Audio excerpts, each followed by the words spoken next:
નમસ્કાર વિદ્યાર્થી મિત્રો, આપ સૌનું ફરીથી એકવાર સમીર દરજી ટ્યુટોરિયલ ચેનલમાં હાર્દિક સ્વાગત કરું છું।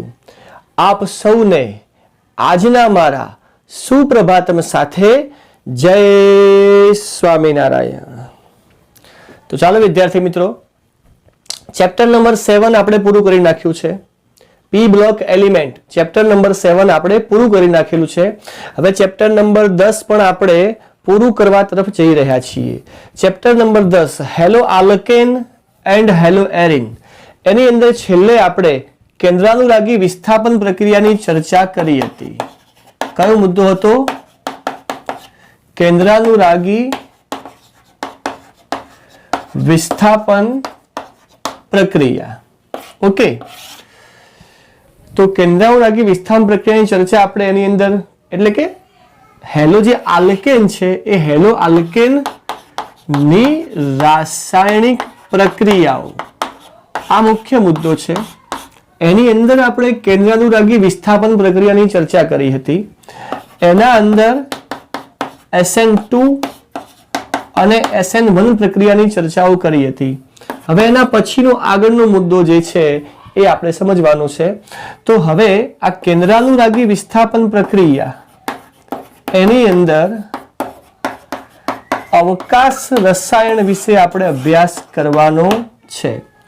અવકાશ રસાયણ વિશે, આમ તો અવકાશ રસાયણને આમ જોવા જઈએ તો કે ભાઈ જે રસાયણની અંદર કાર્બનિક સંયોજનો એનો ત્રિપરિમાણીય રીતે અભ્યાસ થતો હોય, જનરલી એને અવકાશ રસાયણ કહેવામાં આવે છે। જે રસાયણ શાસ્ત્રમાં કાર્બનિક સંયોજનોના જે બંધારણ છે એને ત્રિપરિમાણીય રીતે અભ્યાસ કરવામાં આવે એને અવકાશ રસાયણ કહેવામાં આવે છે। આપણે હેલો આલ્કેનની રાસાયણિક પ્રક્રિયાઓ ભણી રહ્યા છીએ, જેમાં પહેલી પ્રક્રિયા છે કેન્દ્રાનુરાગી વિસ્થાપન પ્રક્રિયા। હજી એ મુદ્દો જ આપણે ભણી રહ્યા છીએ। એની અંદર આપણે SN2 અને SN1 ભણ્યા, એટલે કે A અને B કેન્દ્રાનુરાગી વિસ્થાપનમાં પેટા મુદ્દાઓ તરીકે SN2 અને SN1 ભણ્યા। હવે એની અંદર આપણે અવકાશ રસાયણ અને અવકાશ રસાયણમાં કેટલાક મુદ્દાઓ આપણે હવે ભણવાના છે એ આપણે હવે આગળ જોઈએ। ઓકે, તો અહીં આપણે ધ્યાન આપીશું।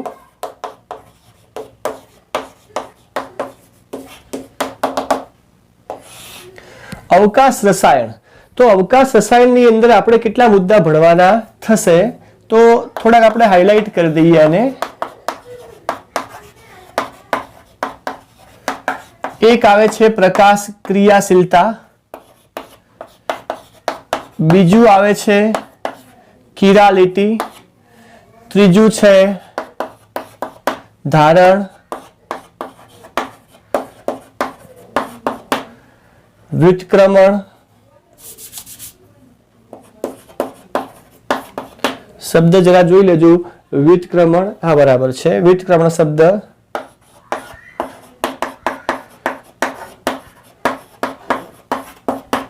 રેસિમીકરણ। અવકાશ રસાયણમાં કાર્બનિક સંયોજનના જે બંધારણો છે એના સંદર્ભમાં પ્રકાશ ક્રિયાશીલતા,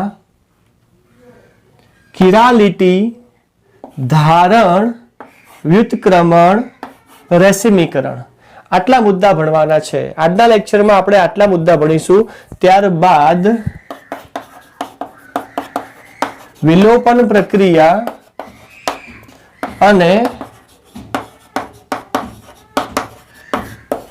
ધાતુ સાથેની પ્રક્રિયા, ટોટલી 3 પ્રક્રિયાઓ છે। કેન્દ્રાનુરાગી વિસ્થાપન પ્રક્રિયા, હજી આપણે આ ટોપિક ભણી રહ્યા છીએ જેના અંદર આપણે SN1 અને SN2 ભણ્યા, કેન્દ્રાનુરાગી વિસ્થાપનમાં SN1 SN2 ભણ્યા અને બીજા આટલા મુદ્દા હજી એમાં ભણવાના છે। કોની અંદર? કેન્દ્રાનુરાગી વિસ્થાપનમાં। એના પછી બીજા નંબરે વિલોપન પ્રક્રિયા છે, ત્રીજા નંબરે ધાતુ સાથેની પ્રક્રિયા છે। હેલો આલ્કીનની આ 3 રાસાયણિક પ્રક્રિયાઓ છે જેમાં ટોપિક ચાલુ છે કેન્દ્રાનુરાગી વિસ્થાપન, જેમાં SN1 SN2 ભણી ગયા અને હવે આ 5 મુદ્દાઓનું સ્પષ્ટીકરણ કરવાનું છે. જો જનરલી આ 5 મુદ્દાઓમાંથી કોઈ ધારો કે 2 ગુણ 3 ગુણ એવા પ્રશ્નો ઓછા પૂછાય છે, પણ એમસીક્યુ આના અંદરથી બનાવી શકાતા હોય છે. તો આ જે મુદ્દો ભણીએ એની સમજ બરાબર તમે કેળવી લેજો, જેથી કરી એમાંથી કોઈ એમસીક્યુ કોઈ બનાવવામાં આવે તો તમને એનો જવાબ આવડી શકે. ઓકે, તો ચલો આપણે હવે આની ચર્ચા આગળ વધારીએ. સૌથી પહેલા આપણે પ્રકાશ ક્રિયાશીલતા છે એની વાત કરીએ. પ્રકાશ ક્રિયાશીલતા એટલે શું? તો પ્રકાશ ક્રિયાશીલતા માટે સૌથી પહેલા તો પ્રકાશ ક્રિયાશીલ પદાર્થ કોને કહીશું? તો પ્રકાશ ક્રિયાશીલ પદાર્થની આપણે વ્યાખ્યા મેળવવી પડશે. તો પ્રકાશ ક્રિયાશીલ પદાર્થ આપણે કોને કહીશું? સિમ્પલ વ્યાખ્યા છે, જે પદાર્થ સમતલીય ધ્રુવીભૂત પ્રકાશનું કોણાવર્તન અથવા તો ભ્રમણ દર્શાવતો હોય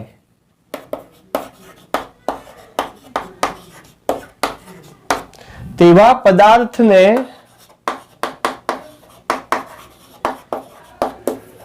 પ્રકાશ ક્રિયાશીલ પદાર્થ કહે છે. વ્યાખ્યા શું સમજાવી છે કે જે પદાર્થ સમતલીય ધ્રુવીભૂત પ્રકાશ. પહેલો પ્રશ્ન એ થાય કે સમતલીય ધ્રુવીભૂત પ્રકાશ શું છે? આપણને ખ્યાલ છે કે પ્રકાશનું કોઈ એક કિરણ છે તો એ શક્ય બધી જ દિશાઓની અંદર શું છે એ એનું ભ્રમણ દર્શાવતું હોય. કોઈ પ્રકાશનું કિરણ છે તો શક્ય બધી દિશાઓમાં એ ભ્રમણ દર્શાવતું હોય છે, રાઈટ? એટલે આ એક પ્રકાશ છે, પુંજ છે, આ બધી જ દિશાઓમાં જવાની શક્યતા છે. મતલબ કે આ બધા જ સમતલો જુદા જુદા છે. હવે આને નિકોલ પ્રિઝમ અથવા તો પોલેરોઇડ એવું સાધન છે. નિકોલ પ્રિઝમ અથવા તો પોલેરોઇડ સાધન આ એક એવું સાધન છે, એમાંથી આ પ્રકાશને આપણે પસાર કરી દઈએ તો એ જે પ્રકાશ છે એ પ્રકાશ એક જ સમતલમાં આવી જશે. કાં તો આ સમતલમાં આવી જશે, અથવા તો આ સમતલમાં, અથવા તો પછી આ સમતલમાં, અથવા તો પછી આ સમતલમાં. એક જ સમતલમાં આવી જશે. તો આને કહેવાય છે સમતલીય ધ્રુવીભૂત પ્રકાશ.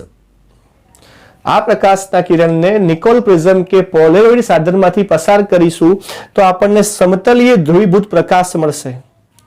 જે પદાર્થ આ સમતલીય ધ્રુવીભૂત પ્રકાશનું કોણાવર્તન કરી શકે અથવા તો ભ્રમણ દર્શાવતો હોય તેવા પદાર્થને પ્રકાશ ક્રિયાશીલ પદાર્થ કહે છે. શું કહેવાય?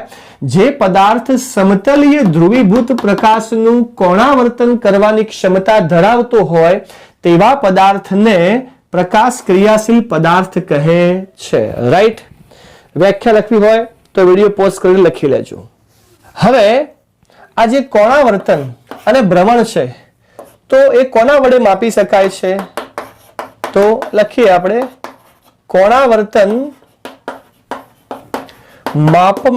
માપવા માટે પોલારીમીટર, ફિઝિક્સના અંદર પોલારીમીટર નામનું સાધન આવે છે. જો તમે પ્રેક્ટિકલ કર્યા હોત, રેગ્યુલર આ વર્ષ ચાલુ હોત અને પ્રેક્ટિકલ કરવાના તમારે આવ્યા હોત તો પોલારીમીટરના સાધનની મદદથી તમારે ફિઝિક્સમાં પ્રેક્ટિકલ કરવાનો થાત. તો પોલારીમીટર સાધનની મદદથી તમે કોણાવર્તન માપી શકો છો. શેનું કોણાવર્તન? જે પદાર્થ સમતલીય ધ્રુવીભૂત પ્રકાશનું કોણાવર્તન કરે છે તો એ કોણાવર્તન પોલારીમીટર સાધનથી માપી શકાય છે. હવે જો આ કોણાવર્તન, આની અંદર બે શક્યતાઓ છે કે આ જે કોણાવર્તન છે આ કોણાવર્તન, જો એ કોણાવર્તન જમણી બાજુ થાય, બે શક્યતાઓ, અથવા તો ડાબી બાજુ થાય. જો કોણાવર્તન જમણી બાજુ થાય તો તેવા પદાર્થોને દક્ષિણ ભ્રમણીય પદાર્થો કહે છે અને ડાબી બાજુ થાય તો વામ ભ્રમણીય પદાર્થો કહે છે. જમણી બાજુ, ડાબી બાજુ. હવે મતલબ એવો થયો કે જે પદાર્થ સમતલીય ધ્રુવીભૂત પ્રકાશનું કોણાવર્તન જમણી બાજુ કરતો હોય તો તેને દક્ષિણ ભ્રમણીય પ્રકાશ ક્રિયાશીલ પદાર્થ કહેવાય, અને જે પદાર્થ સમતલીય ધ્રુવીભૂત પ્રકાશનું કોણાવર્તન ડાબી બાજુ કરતો હોય તો તેને વામ ભ્રમણીય પ્રકાશ ક્રિયાશીલ પદાર્થ કહે છે. અહીંયા દક્ષિણ ભ્રમણીય છે તો એના માટે સંજ્ઞા છે ડી. આમ તો એને ડેક્સ્ટ્રો પણ સંજ્ઞા ડી છે અને એને બીજી સંજ્ઞા પ્લસ તરીકે દર્શાવવામાં આવે છે. વામ ભ્રમણીય માટે શબ્દ મૂક્યો છે લીવો, સંજ્ઞા છે સ્મોલ એલ અને બીજી એની સંજ્ઞા છે માઇનસ. ખ્યાલ આવે છે તમને? આ જે છે કે ભાઈ ડી અને એલ અથવા તો આ પ્લસ અને માઇનસ એને એકબીજાના પ્રકાશીય સમઘટકો પણ કહેવામાં આવે છે. શું કહેવાય છે? એકબીજાના પ્રકાશીય સમઘટકો. સમઘટકો તમે જાણો છો કે જેમના બંધારણીય સૂત્ર શું હોય? જુદા. અણુસૂત્ર સમાન હોય પરંતુ એમના બંધારણ જુદા જુદા હોય તો એમને આપણે સમઘટકો કહીએ છીએ. તો જે પદાર્થ સમતલીય ધ્રુવીભૂત પ્રકાશનું કોણાવર્તન કરે છે તેને આપણે પ્રકાશ ક્રિયાશીલ પદાર્થ કહીએ છીએ. સમતલીય ધ્રુવીભૂત પ્રકાશનું કોણાવર્તન જમણી બાજુ કરતો હોય તો દક્ષિણ ભ્રમણીય પદાર્થ સ્મોલ ડી પ્લસ સંજ્ઞા. જો ડાબી બાજુ કોણાવર્તન કરતો હોય તો વામ ભ્રમણીય પદાર્થ સ્મોલ એલ માઇનસ સંજ્ઞા. અને આ બંનેને એકબીજાના પ્રકાશીય સમઘટકો કહેવામાં આવે છે. આ બંનેને એકબીજાના પ્રકાશીય સમઘટકો કહેવામાં આવે છે. તો આ વાત થઈ છે પ્રકાશ ક્રિયાશીલતાની. ઓકે, બોર્ડ ઉપરની વિગત લખવી હોય તો વિડીયો પોઝ કરીને લખી લેજો. ક્લિયર? હવે સેકન્ડ નંબર લઈએ આપણે. તો સેકન્ડ નંબર જે આવે છે એ આપણે લઈએ કિરાલિટી, એટલે કે આણ્વીય અસંમિતિ, કિરાલિટી અને પ્રતિબિંબી સમઘટકો. અવકાશ રસાયણમાં જે બીજા નંબરનું છે એ લખીએ આપણે આણ્વીય અસંમિતિ. મુદ્દો એવો છે આણ્વીય અસંમિતિ, કિરાલિટી અને પ્રતિબિંબી સમઘટકો.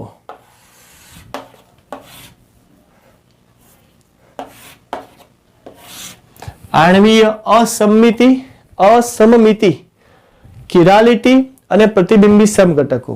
તો સૌથી પહેલી વાત કે આ જે આણ્વીય અસંમિતિ છે, આ આણ્વીય અસંમિતિ એ પ્રકાશ ક્રિયાશીલતા માટે જવાબદાર છે.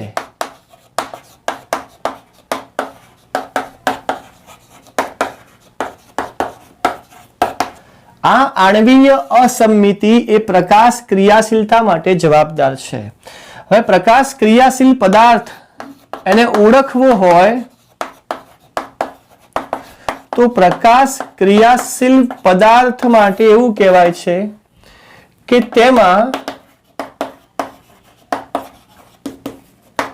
ઓછામાં ઓછો એક અસમ અથવા તો અસમમિત કાર્બન હોવો જોઈએ. આણ્વીય અસમમિતિ પ્રકાશ ક્રિયાશીલતા માટે જવાબદાર છે. પ્રકાશ ક્રિયાશીલ પદાર્થને ઓળખી કેવી રીતે શકાય? તેમાં એવું કહેવાય કે પ્રકાશ ક્રિયાશીલ પદાર્થ હોય તો તેમાં ઓછામાં ઓછો એક અસમ, અસમ માટે બીજો શબ્દ છે અસમમિત. પ્રકાશ ક્રિયાશીલ પદાર્થમાં ઓછામાં ઓછો એક અસમ એટલે કે અસમમિત કાર્બન હોવો જોઈએ. હવે પ્રશ્ન એ થાય કે આ અસમ અથવા તો અસમમિત કાર્બન કોને કહીશું? હવે પાછો પ્રશ્ન થશે ને તો એને પણ આપણે ઓળખવો પડશે. તો ચલો ઓળખી લઈએ. તો અસમ અથવા તો અસમમિત કાર્બન કોને કહીશું? જે કાર્બનની ચારે સંયોજકતા જુદા જુદા સમૂહો વડે સંતોષાયેલી હોય તેવો કાર્બન. શું કહે છે? જે કાર્બનની ચારે સંયોજકતાઓ, જે લખ્યું છે એનો સાદો મતલબ એવો છે કે જે કાર્બનની ચારે સંયોજકતાઓ જુદી જુદી છે, જે કાર્બનની ચારે સંયોજકતાઓ જુદા જુદા સમૂહ વડે સંતોષાયેલી હોય તો તેવા કાર્બનને અસમ કાર્બન, ધેટ મીન્સ અસંમિત કાર્બન કહેવામાં આવે છે. ક્લિયર થાય છે આટલી વસ્તુ? ઓકે, ચલો હવે આગળ વાત કરીએ સંમિતિ અને અસંમિતિ. થોડાક વ્યવહારિક આપણે ઉદાહરણ લઈએ. આપણે તો વ્યવહારિક ઉદાહરણ લઈએ કારણ કે આપણે અસંમિતિની વાત કરી. હવે આ વાત કરવી છે કિરાલિટીની. તો કિરાલિટીની વાત કરીએ તો કિરાલિટી એટલે શું? આમ તો જે કિરાલિટી છે ને એ ગુણધર્મ છે. એના પહેલા શું આપણે ભણવું પડે?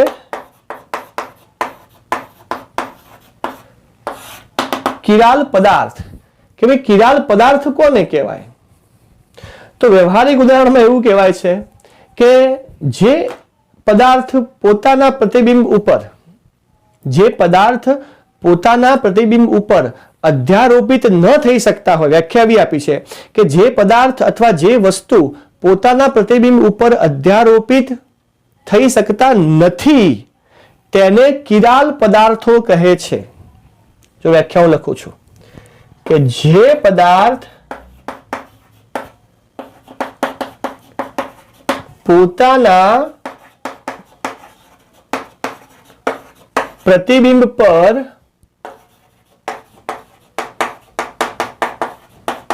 અધ્યારોપિત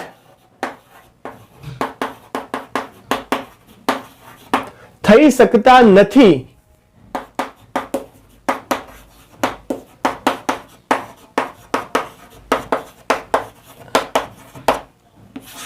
તેને અથવા તો તેવા પદાર્થોને કિરાલ પદાર્થ કહે છે. જે પદાર્થ પોતાના પ્રતિબિંબ પર અધ્યારોપિત થઈ શકતા નથી તેને કિરાલ પદાર્થ કહે છે. અને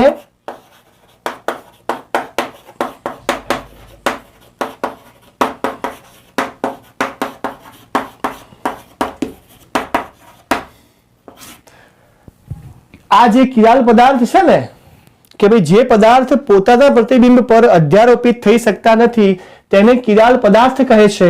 આ જે ગુણધર્મ છે એ ગુણધર્મને કિરાલિટી કહે છે. આ ગુણધર્મને કિરાલિટી કહે છે. હવે આ કિરાલ પદાર્થની એનાથી વિરુદ્ધ પદાર્થ કયો હોઈ શકે? અકિરાલ. તો અકિરાલની વ્યાખ્યા શું થાય? જો વ્યાખ્યા બરાબર ધ્યાનથી સમજજો. કારણ ઘણી વખતે કેવું થાય કે અધ્યારોપિત થઈ શકતા નથી એને કિરાલ કહેવાય છે અને અધ્યારોપિત થઈ જાય એને અકિરાલ કહેવાય છે. એટલે આમ તો ઘણા લોકોને શું થાય કે વ્યાખ્યાઓ કેવી હોય કે થઈ શકતા હોય તો કિરાલ, ન થઈ શકતા હોય તો અકિરાલ. ના, એવું નથી. જે વસ્તુ કે જે પદાર્થ પોતાના પ્રતિબિંબ ઉપર અધ્યારોપિત થઈ જાય એને અકિરાલ કહેવાય. યાદ રાખજો, અધ્યારોપિત થાય તો અકિરાલ. આપણે અકિરાલની કોઈ જરૂર નથી પણ આપણને ખબર હોવી જોઈએ. અને જે વસ્તુ કે પદાર્થ પોતાના પ્રતિબિંબ ઉપર અધ્યારોપિત થઈ શકતા નથી તેને જ કિરાલ કહે છે અને તેવા ગુણધર્મને કિરાલિટી કહે છે. હવે વ્યવહારિક ઉદાહરણ સમજાવું. કિરાલ પદાર્થોના વ્યવહારિક ઉદાહરણ જે છે ને આપણા હાથના પંજા અને પગના પંજા. હવે હાથના પંજા તો આ ધારો કે મારો આ પંજો છે, બરાબર ધ્યાનથી દેખજો. બરાબર, આ જે બોર્ડ છે તમે એને અરીસો માનો. શું માનો? અરીસો માનો. બોર્ડને અરીસો માનો, રાઈટ? હવે અરીસાની સામે હું હાથ કરીશ, અરીસાની સામે હું હાથ આવી રીતે કરું છું તો એનું પ્રતિબિંબ અરીસામાં કેવું પડશે? આવું પડશે, રાઈટ? બરાબર ને? આ અરીસો છે, એની સામે હું મારો જમણો હાથ રાખું છું તો એનું પ્રતિબિંબ કેવું પડશે? આ રીતનું પડશે. તો આ હાથ છે એ એના પ્રતિબિંબ ઉપર અધ્યારોપિત થઈ શકતો નથી. હવે તમને તો એમ થાય કે સાહેબ તમે આ હાથને એના પ્રતિબિંબ ઉપર આમ કરીને આમ લઈ જાઓ તો અધ્યારોપિત, આ અધ્યારોપણ કહેવાય નહીં. અધ્યારોપિતનો મતલબ શું?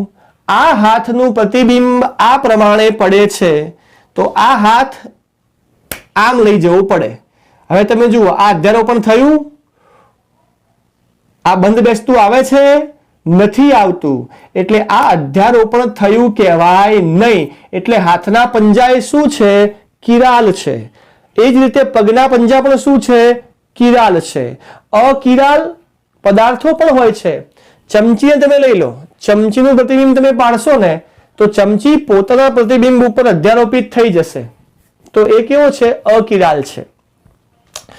આમાં કે ચોક દેખાય છે, આ ચોકનું પ્રતિબિંબ જેવું પડે ને તો આ જે છે એના પ્રતિબિંબ ઉપર અધ્યારોપિત થઈ જાય તો એ અકિરાલ. અધ્યારોપિત થઈ જાય તો અકિરાલ, અધ્યારોપિત ન થાય તો જ કિરાલ, અને એ ગુણધર્મને કિરાલિટી કહે છે. આ વસ્તુ બરાબર ધ્યાનમાં રાખજો. સમજાઈ વાત? આટલી વિગત લખવી હોય તો વિડીયો પોઝ કરીને લખી લેજો. ઓકે, કાર્બનિક પદાર્થની વાત કરીએ તો એક કાર્બનિક પદાર્થ હું અહીંયા લઉં છું જેનું નામ છે પ્રોપેન ટુ ઓલ, અને એક કાર્બનિક પદાર્થનું ઉદાહરણ છે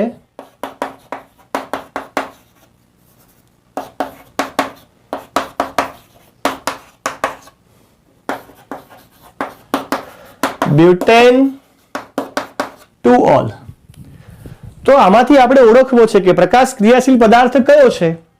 તો આગળ ચર્ચા કરી એ પ્રમાણે પ્રકાશ ક્રિયાશીલ પદાર્થને આપણે ઓળખીશું કેવી રીતે? તો પ્રકાશ ક્રિયાશીલ પદાર્થમાં ઓછામાં ઓછો એક અસમ કાર્બન હોવો જોઈએ. અસમ કાર્બન, સોરી, એ ભૂલથી લખાઈ ગયું છે, CH3 આવશે. પ્રકાશ ક્રિયાશીલ પદાર્થ કોને કહેવાય? જેમાં ઓછામાં ઓછો એક અસમ કાર્બન હોવો જોઈએ. અસમ કાર્બનની વ્યાખ્યા શું? જે કાર્બનની ચારે સંયોજકતાઓ જુદી જુદી છે એને અસમ કાર્બન. તો ચાલો આ સંયોજનમાં આપણે બધા જ કાર્બનને ચેક કરીએ કે એની બધી જ સંયોજકતાઓ જુદી જુદી છે કે નહીં. ચલો પહેલો કાર્બન આ પકડીએ તો એની પાસે 3 હાઇડ્રોજન. 3 હાઇડ્રોજન એટલે 3 સંયોજકતાઓ તો હાઇડ્રોજન વડે સંતોષાયેલી છે, એટલે આ અસમ કહેવાય નહીં. ચલો આ કાર્બન, ચલો આ કાર્બનની એક સંયોજકતા હાઇડ્રોજન વડે છે, બીજી સંયોજકતા OH વડે છે, પણ આ બાજુ અને આ બાજુ, આ કાર્બન આ બાજુ અને આ બાજુ સીધો કાર્બન સાથે છે, એટલે આ પણ અસમ કહેવાશે નહીં. 2 કાર્બન થઈ ગયા એટલે 2 સમાન કાર્બન થયા ને. ચારે સંયોજકતાઓ જુદી હોય એને જ અસમ કહેવાય. ચલો આ કાર્બન 3 હાઇડ્રોજન આવી ગયા, આ પણ અસમ કાર્બન નથી. ચલો એનો મતલબ કે આ પ્રકાશ ક્રિયાશીલ નથી. પ્રકાશ ક્રિયાશીલ ન હોય તો આ જે છે ને એ એના પ્રતિબિંબ પર અધ્યારોપિત થઈ શકે, તો આ છે ને એ અકિરાલ અણુ કહેવાય. કેવું કહેવાય? અકિરાલ અણુ. આની ચર્ચા કરીએ. ચલો આ કાર્બન 3 હાઇડ્રોજન આયા, અસમ કાર્બન નથી. કાર્બન 2 હાઇડ્રોજન અને 2 કાર્બન, આ પણ અસમ નથી. આ કાર્બન જે છે એ 3 હાઇડ્રોજન છે, ઓકે, આ પણ અસમ નથી. જે કાર્બનની સંયોજકતાઓ, જે કાર્બનની ચારે સંયોજકતાઓ જુદા જુદા સમૂહ વડે, હવે આ કાર્બનની ચર્ચા કરીએ તો આ કાર્બન જે છે એની પાસે 1 હાઇડ્રોજન છે. આ 1 હાઇડ્રોજનને હું અહીંયા બતાવું છું, રાઈટ? તો હવે આ કાર્બનની જોડે શું થયું? હાઇડ્રોજન છે. આ આખું ગ્રુપ છે ને મિથાઇલ ગ્રુપ છે. આ આખું ગ્રુપ છે ને એ ઇથાઇલ છે. આ મિથાઇલ ગ્રુપ છે, આ ઇથાઇલ ગ્રુપ છે, આ OH ગ્રુપ છે, આ H ગ્રુપ છે. મતલબ બ્યુટેન ટુ ઓલ, એની અંદર આ જે બીજો કાર્બન છે એ બીજો કાર્બન એ અસમ કાર્બન છે. માટે આ સંયોજન જે છે એ પ્રકાશ ક્રિયાશીલ છે. આ પ્રકાશ ક્રિયાશીલ છે તો પછી એ એના પ્રતિબિંબ પર અધ્યારોપિત થઈ શકતું નથી. માટે આ અણુ કેવો અણુ થશે? તો આ અણુ કિરાલ અણુ થશે. કાર્બનિક અણુ કે પ્રકાશ ક્રિયાશીલ છે કે નથી એની ચર્ચા કરી. તો આ પ્રકાશ ક્રિયાશીલ નથી, આ પ્રકાશ અક્રિયાશીલ બોલાય. પ્રોપેન 2 ઓલ આ પ્રકાશ અક્રિયાશીલ છે કારણ કે એના અંદર એક પણ અસમ કાર્બન નથી. ધેટ મીન્સ એ પોતાના પ્રતિબિંબ ઉપર અધ્યારોપિત થઈ જશે એટલે એ અકિરાલ અણુ બનશે.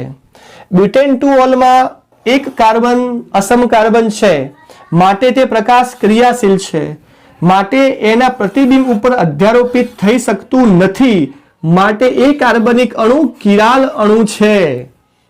આ તમને કાર્બનિક સંયોજન ઉપરથી પ્રકાશ ક્રિયાશીલ પદાર્થ, એમાં અસમ કાર્બન કેવી રીતે જોવાય અને જે પ્રકાશ ક્રિયાશીલ હોય એ એના પ્રતિબિંબ ઉપર અધ્યારોપિત થઈ શકતું નથી. મોટા ભાગની શક્યતાઓમાં એ જોવા મળે છે.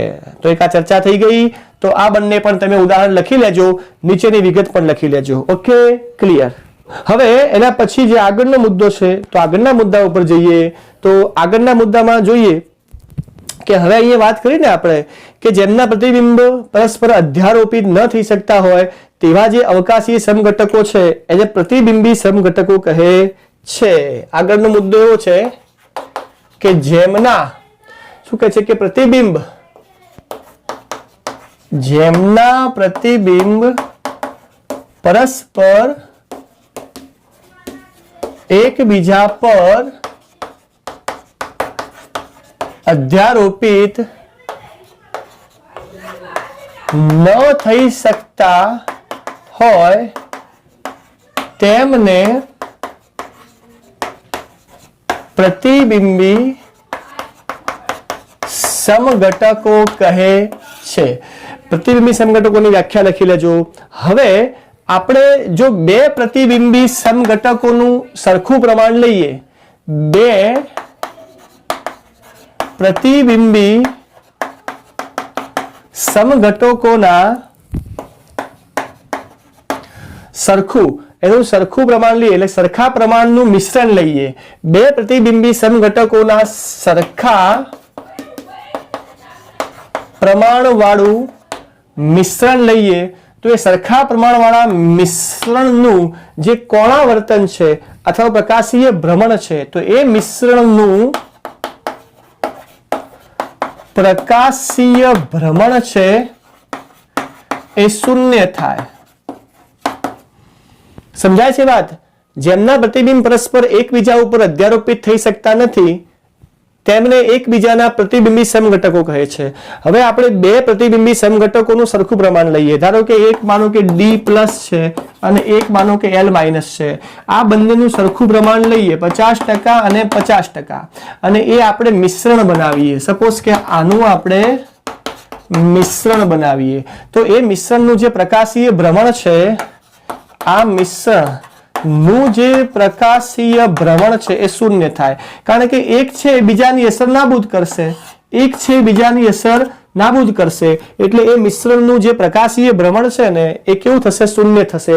તો આવું જે મિશ્રણ છે આવા મિશ્રણને રેસેમિક મિશ્રણ કહે છે. તો એની પણ વ્યાખ્યા થઈ ગઈ કે બે પ્રતિબિંબી સમઘટકોના સરખા પ્રમાણવાળા મિશ્રણનું પ્રકાશીય ભ્રમણ શૂન્ય થાય છે તો તેવા મિશ્રણને રેસેમિક મિશ્રણ કહે છે. અને છેલ્લી વસ્તુ એની અંદર એવી કહે છે કે પ્રતિબિંબી સમઘટકોમાંથી રેસેમિક મિશ્રણમાં રૂપાંતરણ પામવાની પ્રક્રિયાને પ્રતિબિંબી સમઘટકોમાંથી રેસેમિક મિશ્રણમાં રૂપાંતર પામવાની ક્રિયાને રેસીમીકરણ કહે છે. તો જુઓ આપણે કેટલી વસ્તુ શીખ્યા. પ્રકાશ ક્રિયાશીલતાની વાત કરી, પછી આણ્વીય અસમમિતિ શું છે એની ચર્ચા કરી, કિરાલિટીની ચર્ચા કરી, પ્રતિબિંબી સમઘટકોની ચર્ચા કરી, રેસેમિક મિશ્રણની ચર્ચા કરી અને છેલ્લે રેસેમિક કર્ણ કોને કહેવાય છે એની પણ ચર્ચા કરી. આ પણ જે અમુક વ્યાખ્યાઓ છે, જે મુદ્દા છે એ પણ તમે લખી લેજો. Okay, clear. હવે જે મુદ્દો ભણવાનો આવે છે, ચલો એ મુદ્દો છે ધારણ. બે મુદ્દા હવે રહ્યા, ધારણ અને વ્યુત્ક્રમણ. તો ધારણ કોને કહેવાય? તો ધારણની વ્યાખ્યા આ પ્રકારે અપાય છે: રાસાયણિક પ્રક્રિયા દરમિયાન અવકાશીય કેન્દ્ર, અથવા તો પછી શબ્દ એના માટે એવો પણ વપરાય છે, અવકાશીય કેન્દ્ર ન વાપરવું હોય તો સમમિતીય કેન્દ્ર. રાસાયણિક પ્રક્રિયા દરમિયાન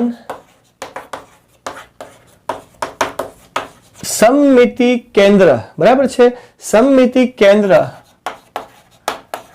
પરના બંધોની સંખ્યા, એટલે કે બંધની સંખ્યા અથવા તો પછી બંધની ગોઠવણી, અંદર પુસ્તકમાં શબ્દ છે, બંધની અવકાશીય ગોઠવણી સંપૂર્ણ જળવાઈ રહે તો તેને વિન્યાસનું ધારણ કહે છે. કોઈ રાસાયણિક પ્રક્રિયા દરમિયાન સમમિતિ કેન્દ્રનો મતલબ એવો થશે કે એના અંદર જે કાર્બન છે તો એ કાર્બનની વાત કરીએ તો એ કાર્બન અસમિત હોવો જોઈએ. અસમિતનો મતલબ છે કે ચારે સંયુક્તાઓ જુદી હોવી જોઈએ. તો કે રાસાયણિક પ્રક્રિયા દરમિયાન સમમિતિ કેન્દ્ર, આમ તો સમમિતિ કેન્દ્રનો મતલબ એવો થાય કે સમમિતિ એટલે એક ચોક્કસ આકાર, અસમિતનો મતલબ છે કે ચારેય સમૂહો જુદા જુદા. તો રાસાયણિક પ્રક્રિયા દરમિયાન સમમિતિ કેન્દ્ર પરના જે બંધોની અવકાશીય ગોઠવણી છે ને એ ગોઠવણી સંપૂર્ણ જળવાઈ રહેતી હોય તો તેને વિન્યાસનું ધારણ કહે છે. રાઈટ? એની એ જ વાત બીજા શબ્દોમાં શું સમજાવે છે કે કોઈ પ્રક્રિયા દરમિયાન અવકાશીય કેન્દ્ર પરના બંધ તૂટે નહીં. કોઈ પ્રક્રિયા દરમિયાન લખે છે કે કોઈ પ્રક્રિયા દરમિયાન શું કહે છે કે ભાઈ અવકાશીય કેન્દ્ર પરના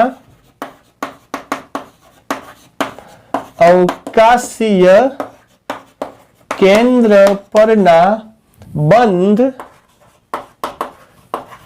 તૂટે નહીં.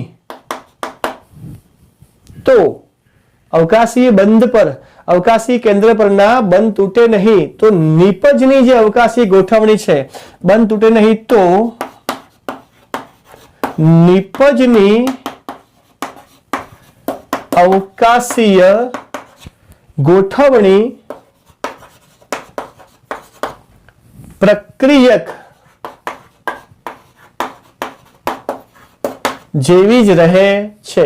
એના માટે એક એક્ઝામ્પલ સમજાયું છે, અહીંયા હું લખું છું CH3, પછી અહીંયા કાર્બન લઈ લઈએ, CH2, CH3, આની પાસે એક હાઇડ્રોજન CH2OH, આની પ્રક્રિયા HCl સાથે કરવામાં આવે તો carbon CH3 CH2 CH3 hydrogen CH2Cl -H2.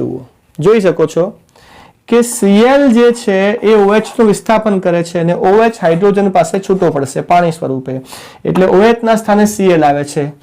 જેવી જ અહીંયા ગોઠવણી પ્રક્રિયકની છે એવી જ ગોઠવણી નિપજની છે. તો શું કહે છે કે રાસાયણિક પ્રક્રિયા દરમિયાન સમમિતિ જે કેન્દ્ર છે, સમમિતિ કેન્દ્ર માનો કે એના પરના બંધની અવકાશી ગોઠવણી 1 આ 2 આ 3 આ 4 આનું સમમિતિ કેન્દ્ર, એના પરના બંધની અવકાશી ગોઠવણી સંપૂર્ણ જળવાઈ રહે. તો અહીંયા આ 1 આ 2 આ 3 4 જુઓ, આ ગોઠવણી અને આ ગોઠવણી સંપૂર્ણ જળવાઈ રહે. ફક્ત OH ના સ્થાને Cl આવી જાય છે તો તેને વિન્યાસનું ધારણ કહે છે. બીજા શબ્દોમાં શું કીધું કે કોઈ પ્રક્રિયા દરમિયાન અવકાશીય કેન્દ્ર પરના જે બંધ તૂટે નહીં, આ એનું અવકાશી કેન્દ્ર છે, એના બંધ તૂટે નહીં, તો નિપજની જે અવકાશી ગોઠવણી છે ને એ પ્રક્રિયક જેવી જ રહે છે. જુઓ, માત્ર OH ના સ્થાને Cl આવે છે, બાકી આની અવકાશીય ગોઠવણી અને આની અવકાશીય ગોઠવણી એ સરખી જ છે. તો આ જે પ્રોસેસ છે એને ધારણ, વિન્યાસનું ધારણ કહેવામાં આવે છે. રાઈટ, સમજાય છે વાત? તો વ્યાખ્યા અને એનું ઉદાહરણ આ વસ્તુ લખી લેજો. કદાચ માનો કે 2 માર્ક્સનો પ્રશ્ન પૂછે કે વિન્યાસનું ઉદાહરણ સમજાવો, ઉદાહરણ સાથે વિન્યાસનું ઉદાહરણ સમજાવો, તો તમે આ વ્યાખ્યા, એક આ મુદ્દો અને એક આ ઉદાહરણ લખી શકો. 2 ગુણનો પ્રશ્ન બને. કેટલા ગુણનો? 2 ગુણનો પ્રશ્ન બને છે. Okay, clear? વિડીયો પોઝ કરીને લખી લેજો. એ તો લાસ્ટ ટોપિક છે એની અંદર વ્યુત્ક્રમણ. ટોપિક કયો છે? વ્યુત્ક્રમણ. તો સાથે લીધા છે વ્યુત્ક્રમણ, ધારણ અને રેસીમીકરણ. જુઓ, 3 વસ્તુ સાથે સમજાવે છે. બરાબર છે? આમ તો વ્યુત્ક્રમણ છે ને એ ધારણથી ઊંધું થઈ જાય, વ્યુત્ક્રમણ ધારણથી ઊંધું થાય.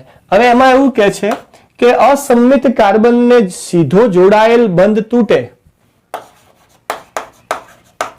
અસંમિત કાર્બનને જોડાયેલો સીધો બંધ તૂટે તો નીચેના પરિણામો મળે છે. હવે કેટલા પરિણામ મળે છે એ આપણે ચેક કરી લઈએ. તો ચલો, એની અંદર ઉદાહરણ જે આપેલું છે, એક ઉદાહરણ હું એ બતાવું છું જે પુસ્તકમાં આપેલું છે કે આવું ઉદાહરણ બતાવેલું છે. કાર્બન સાથે એક છે C2H5, આનો મતલબ છે ઇથાઇલ. બરાબર છે? એક લઈ લઈએ હાઇડ્રોજન, એક લઈ લઈએ મિથાઇલ અને બીજો એક લીધો છે એને X. બરાબર છે? 1 2 અને 3. હવે અહીંયા આના ઉપર આપણે કોઈ Y સમૂહ દ્વારા પ્રક્રિયા કરાવીએ. ચલો, Y સમૂહ દ્વારા પ્રક્રિયા કરાવીએ અને એ જે Y સમૂહ છે ને એ X નું જ વિસ્થાપન કરશે. અહીંયા તમે ધ્યાનથી દેખશો તો આ કાર્બન કેવો છે? અસંમિત કાર્બન છે. ઇથાઇલ સમૂહ, હાઇડ્રોજન, મિથાઇલ સમૂહ અને X તરીકે પણ કોઈ બીજો સમૂહ છે માની લો.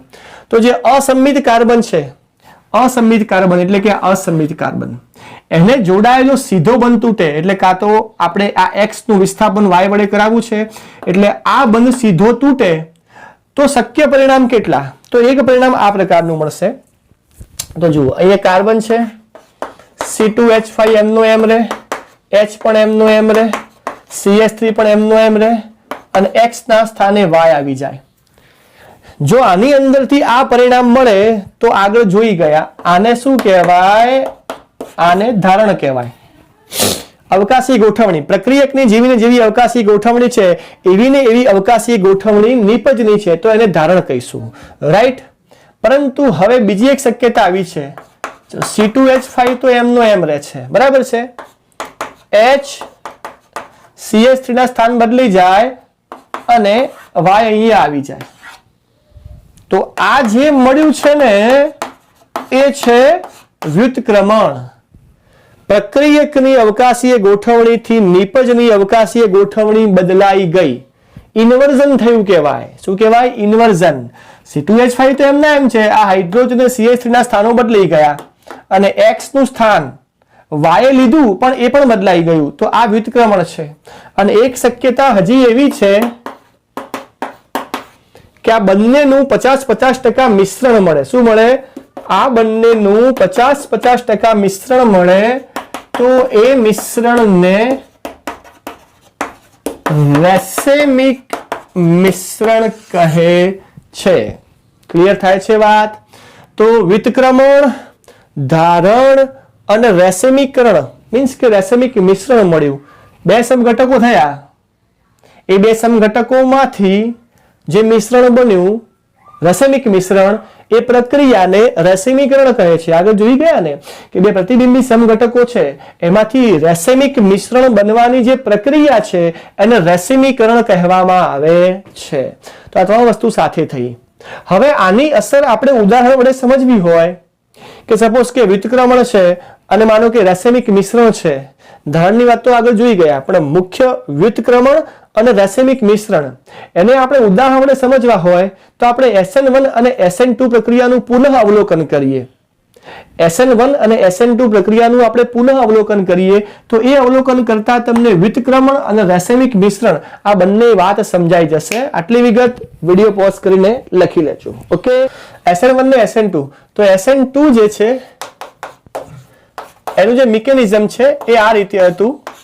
તમે જાણો છો અહીં એક Cl હતો, રાઈટ? પ્રક્રિયા OH પાસે કરાવી હતી. આ OH જ્યારે અહીંયા હુમલો કરે છે તો ત્યાં ચર્ચા થઈ ગઈ છે કે આ પણ નેગેટિવ હોય, આ પણ નેગેટિવ હોય, એટલે અહીંયા આગળ નેગેટિવ એક જ બાજુએથી હુમલો કરે નહીં. તો આ OH એ આ Cl ની વિરુદ્ધ બાજુએથી જ હુમલો કરશે. એ થશે શું? OH. અહીંયા તમે જોઈ શકો છો કે આ પ્રક્રિયક છે અને આ નિપજ છે.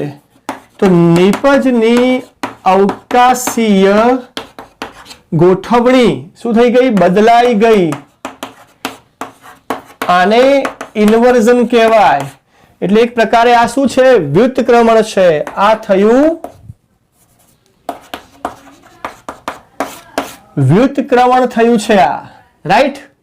તો આ SN2 નું અવલોકન જોયું કે જેમાં પ્રક્રિયકની અવકાશી ગોઠવણી કરતા નિપજની અવકાશી ગોઠવણી જુદી છે, એટલે ઇન્વર્ઝન થયું કહેવાય.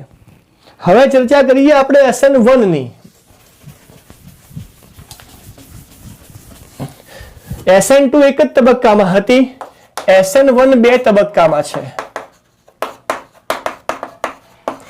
SN1 માટે તૃતીયક બ્યુટાઇલ બ્રોમાઇડ લઈ લઈએ. આ બે તબક્કાની પ્રોસેસ છે. એમાં જે પ્રથમ તબક્કો છે એમાંથી કાર્બોકેટાઇન બને છે. તો કાર્બોકેટાઇન આ રીતે બને, બરાબર છે? અહીંયા Br છૂટો પડી જાય છે. આ પ્રથમ તબક્કો છે. પ્રથમ તબક્કો ધીમો તબક્કો છે, માટે જ પ્રથમ તબક્કો વેગ નિર્ણાયક તબક્કો છે. હવે આ જે કાર્બોકેટાઇન બન્યો છે તો એ જે કાર્બોકેટાઇન બન્યો તો એને હું અહીંયા લખું છું CH3 CH3 NCH3. હવે એની સાથે કોણ જોડાશે? તો OH. આ OH જોડાવાની બે શક્યતાઓ છે. SN2 માં OH એ હેલોજનની વિરુદ્ધ બાજુએથી જ આક્રમણ કરે, પરંતુ અહીંયા શું થાય કે અહીંયા આ કાર્બોકેટાયન છે એના આ કાર્બનની સાથે OH સમૂહ ડાબી બાજુએથી પણ જોડાઈ શકે, જમણી બાજુએથી પણ જોડાઈ શકે. એટલે આ રીતે બે પ્રકારના શક્ય સમઘટકો મળે. અહીંયા જોડાય તો આ રીતે OH,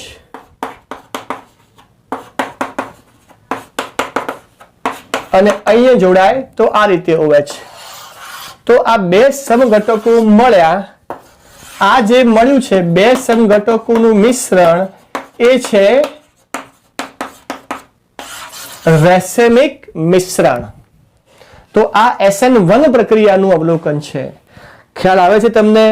વ્યુત્ક્રમણ, ધારણ અને રેસેમિક મિશ્રણ એ તમે SN1 અને SN2 નું અવલોકન કરીને પણ સમજી શકો છો. SN2 માં વ્યુત્ક્રમણ છે અને SN1 ની અંદર રેસેમિક મિશ્રણ. બે સમઘટકો મળે છે જે રેસેમિક મિશ્રણ, સમઘટકોનું જે મિશ્રણ છે એને રેસેમિક મિશ્રણ આપણે કહીશું. ક્લિયર? ઓકે. અહીંયા એક પ્રક્રિયા સંપૂર્ણ પૂરી થઈ. કઈ? કે ભાઈ હેલો આલ્કેનની કેન્દ્રાનુરાગી વિસ્થાપન પ્રક્રિયા પૂર્ણ થઈ, રાઈટ? હવે બીજા નંબરે આવે છે એની વિલોપન પ્રક્રિયા. ચલો, બીજા નંબરે જે આવે છે એ છે વિલોપન પ્રક્રિયા. તો વિલોપન પ્રક્રિયા એને બીજા શબ્દોમાં બીટા વિલોપન પણ કહેવાય છે અને ડિહાઇડ્રો હેલોજિનેશન એના માટે બીજો પણ એક શબ્દ આપેલો છે, ડિહાઇડ્રો હેલોજનીકરણ. કયો શબ્દ છે? ડિહાઇડ્રો હેલોજિનેશન. એક આ શબ્દ પણ છે. સમજી લઈએ, બહુ સિમ્પલ પ્રક્રિયા છે કે વિલોપન પ્રક્રિયા બીટા વિલોપન ને ડિહાઇડ્રો હેલોજિનેશન પણ શા માટે કહેવાય છે? તો અહીંયા આગળ જે આપણે હેલો આલ્કેન લઈએ, સપોઝ કે આપણે એક હેલો આલ્કેન લઈએ છીએ, આ એક હેલો આલ્કેન છે. હેલો આલ્કેન કેવો હોવો જોઈએ? તો જેની અંદર બીટા હાઇડ્રોજન હોય ને એવો જ હેલો આલ્કેન આ પ્રક્રિયા આપશે. બીટા હાઇડ્રોજન એટલે શું? તો સમજાયું એને કે હેલોજન જે કાર્બન સાથે જોડાયેલો હોય એ કાર્બનને આલ્ફા કાર્બન અને એની સાથે જોડાયેલા કાર્બનને બીટા કાર્બન. તો બીટા કાર્બન સાથેના હાઇડ્રોજનને બીટા હાઇડ્રોજન, બીટા કાર્બન સાથેના હાઇડ્રોજનને બીટા હાઇડ્રોજન કહેવાય છે. તો આ હેલો આલ્કેન જેનું નામ છે 2-ક્લોરોબ્યુટેન, તો આની પ્રક્રિયા કેવા આલ્કોહોલિક KOH સાથે કરવામાં આવે છે. આલ્કોહોલિક KOH સાથે કરવામાં આવે છે. તો થશે શું? K પ્લસ છે ને OH માઇનસ છે. તો જ્યારે હેલો આલ્કેનની પ્રક્રિયા આલ્કોહોલિક KOH સાથે કરવામાં આવે ત્યારે આલ્ફા કાર્બન ઉપરથી હેલોજન દૂર થાય અને બીટા કાર્બન ઉપરથી હાઇડ્રોજન દૂર થાય અને એ દૂર થાય એટલે નિપજ કઈ મળે? તો એવું કહેવાય છે નિપજ આલ્કીન મળશે. પરંતુ અહીંયા નિપજની શક્યતાઓ બે છે, કારણ કે બે બીટા હાઇડ્રોજન છે. અહીંયાથી તો હેલોજન દૂર થવાનો જ છે. જો અહીંયાથી માનો કે સપોઝ અહીંથી માની લો કે અહીંયાથી બીટા હાઇડ્રોજન દૂર થાય તો એક નિપજ અને અહીંથી બીટા હાઇડ્રોજન દૂર થાય તો બીજી નિપજ. તો શક્યતાઓ જોઈ લઈએ આપણે. તો ચલો પહેલા એક નિપજ લખી CH3 CH2 CH અને CH2. ચલો આના ઉપરથી હેલોજન દૂર કર્યો અને આના ઉપરથી એક હાઇડ્રોજન દૂર કર્યો એટલે આ પ્રકારે બને. એટલે આ કાર્બન અને આ કાર્બન ઉપરથી એક એક સંયોજકતા ઓછી થઈ. સંયોજકતા ઓછી થાય તો તે કાર્બન વચ્ચે નવું બંધ બને. તો એક નિપજ આ બનશે જેનું નામ છે બ્યુટ-1-ઈન. હવે શક્યતા બીજી, તો અહીંથી Cl અને અહીંથી હાઇડ્રોજન, તો CH3 CH CH CH3. ફરી પાછું આ કાર્બન ઉપરથી અને આ કાર્બન ઉપરથી હાઇડ્રોજન દૂર થયા એટલે કે એક એક સંયોજકતા ઓછી થઈ તો ફરી પાછું એમની વચ્ચે એક નવું બંધ બનશે. તો આનું નામ બને છે બ્યુટ-2-ઈન. બરાબર છે. તો હવે આ બે નિપજો બનતી હોય તો આમાંથી મુખ્ય નિપજ કઈ અને ગૌણ નિપજ કઈ? તો વૈજ્ઞાનિકનું નામ છે, હું તમને કહી દઉં, મોઢે મને યાદ નહીં આવે. જે વૈજ્ઞાનિક છે રશિયન રસાયણ વિજ્ઞાની એલેક્ઝાન્ડર જેટસેવે. એલેક્ઝાન્ડર જેટસેવે 1875 એક નિયમ પ્રસ્થાપિત કર્યો. એ નિયમ પ્રમાણે આમાંથી મુખ્ય નિપજ કઈ ગણાશે? એલેક્ઝાન્ડર જેટસેવે, બરાબર છે, એલેક્ઝાન્ડર જેટસેવે એક નિયમ પ્રસ્થાપિત કર્યો છે. એ નિયમ મુજબ મુખ્ય નિપજ કઈ ગણાય? તો એ નિયમ એવું સમજાવે છે કે દ્વિબંધવાળા કાર્બનની સાથે વધારે આલ્કાઇલ સમૂહ જોડાયેલા હોય એ નિપજ મુખ્ય નિપજ ગણાશે. દ્વિબંધવાળા કાર્બન સાથે વધુ આલ્કાઇલ સમૂહ જોડાયેલા હોય, દ્વિબંધવાળા કાર્બન સાથે વધુ આલ્કાઇલ સમૂહ જોડાયેલા હોય એ મુખ્ય ગણાય. ચલો આની વાત કરીએ કે આ બંને છે ને એ દ્વિબંધવાળા કાર્બન છે. આની સાથે તો તમે જોશો તો કોઈ આલ્કાઇલ સમૂહ છે જ નહીં. આની સાથે આ એક આલ્કાઇલ ગ્રુપ છે જેને આપણે ઇથાઇલ કહીએ છીએ. તો આની અંદર એક જ આલ્કાઇલ ગ્રુપ છે. દ્વિબંધવાળા કાર્બન સાથે એક જ આલ્કાઇલ ગ્રુપ છે. અહીંયા આ દ્વિબંધવાળો કાર્બન, આ દ્વિબંધવાળો કાર્બન, મિથાઇલ મિથાઇલ. અહીંયા દ્વિબંધવાળા કાર્બનની સાથે એક જ આલ્કાઇલ ગ્રુપ છે. અહીંયા દ્વિબંધવાળા કાર્બનની સાથે બે આલ્કાઇલ ગ્રુપ છે. મતલબ આ જે નિપજ છે એ મુખ્ય નિપજ ગણાશે. રાઈટ? પુસ્તકમાં સેમ ટુ સેમ પ્રક્રિયા તમને 2-બ્રોમોપેન્ટેનના ઉદાહરણથી સમજાવી છે. મેં તમને અહીંયા 2-ક્લોરોબ્યુટેનથી સમજાવી છે. એ પુસ્તકમાં 2-બ્રોમોપેન્ટેનથી સમજાવી છે. બરાબર? એની અંદર પણ સેમ ટુ સેમ વસ્તુ બનશે. એટલે યાદ એવું રાખવાનું તમારે કે દ્વિબંધ વચ્ચે પડતો હોય ને એ નિપજ મુખ્ય ગણાય. એક સિમ્પલી ખાલી સરળ રીતે યાદ રાખતા શીખવાડું કે દ્વિબંધ જ્યાં વચ્ચે પડતો હોય ને એ નિપજ મુખ્ય નિપજ ગણાય છે. વાત ક્લિયર થાય છે? તો આ પ્રક્રિયા છે હેલો આલ્કેનની રાસાયણિક પ્રક્રિયાની કઈ પ્રક્રિયા? વિલોપન પ્રક્રિયા. બીટા વિલોપન કેમ કીધું? કે બીટા કાર્બન ઉપરથી હાઇડ્રોજન દૂર થયા એટલે બીટા વિલોપન કીધું. ડિહાઇડ્રો હેલોજિનેશન કેમ કીધું? ડી નો મતલબ દૂર થવું. હાઇડ્રોજન અને હેલોજન બંને દૂર થાય છે ને, આલ્ફા કાર્બન ઉપરથી હેલોજન ને બીટા કાર્બન ઉપરથી હાઇડ્રોજન, એટલે ડિહાઇડ્રો હેલોજિનેશન કહેવામાં આવે છે. સમજાય છે વાત? Okay, clear. લાસ્ટ પ્રક્રિયા એની અંદર જોઈ લઈએ ધાતુ સાથેની પ્રક્રિયા જે છે. તો ધાતુ સાથેની પ્રક્રિયામાં આ હેલો આલ્કેન છે.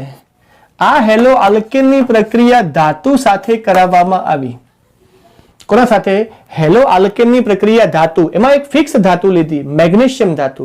તો હેલો આલ્કેનની મેગ્નેશિયમ ધાતુ સાથે પ્રક્રિયા કરાવવામાં આવી તો એક સંયોજન બન્યું જેનું સામાન્ય નામ હું લખું, આલ્કાઇલ મેગ્નેશિયમ હેલાઇડ, અને એને કહેવાય છે ગ્રિગ્નાર્ડ પ્રક્રિયક. અને આ સંયોજન કેવું છે? પાછું કાર્બ ધાત્વિક સંયોજન છે. બંધ કેવો છે? કાર્બ ધાત્વિક. આર તરીકે કોઈ સમૂહ હશે એટલે કાર્બન આવશે, કાર્બન એ ધાતુ પાસે બંધ બનાવશે. સામાન્ય નામ શું છે? આર ને કહેવાય આલ્કાઇલ, આ છે મેગ્નેશિયમ અને આ છે હેલાઇડ. પરંતુ ગ્રિગ્નાર્ડ નામના વૈજ્ઞાનિકે શોધ્યું છે એટલે એ ગ્રિગ્નાર્ડ પ્રક્રિયક છે. આગળ જતા આ ગ્રિગ્નાર્ડ પ્રક્રિયકનો ઉપયોગ આવશે આ ચેપ્ટરમાં, અને આના પછીના ચેપ્ટરમાં પણ ગ્રિગ્નાર્ડ પ્રક્રિયકનો ઉપયોગ થાય છે, જે કાર્બ ધાત્વિક સંયોજન છે.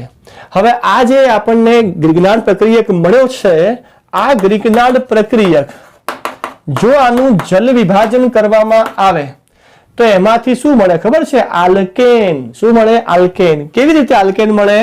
તો અહીંયા જુઓ, અહીંથી આના બે ભાગ થશે, પાણીના પણ બે ભાગ થશે, H+ અને OH-. તો R એ OH પાસે જાય અને MgX ના પાસે કોણ જાય? OH. એટલે R પાસે OH જોડાય અને Mg ના પાસે કોણ આવે? MgX ના પાસે OH આવે.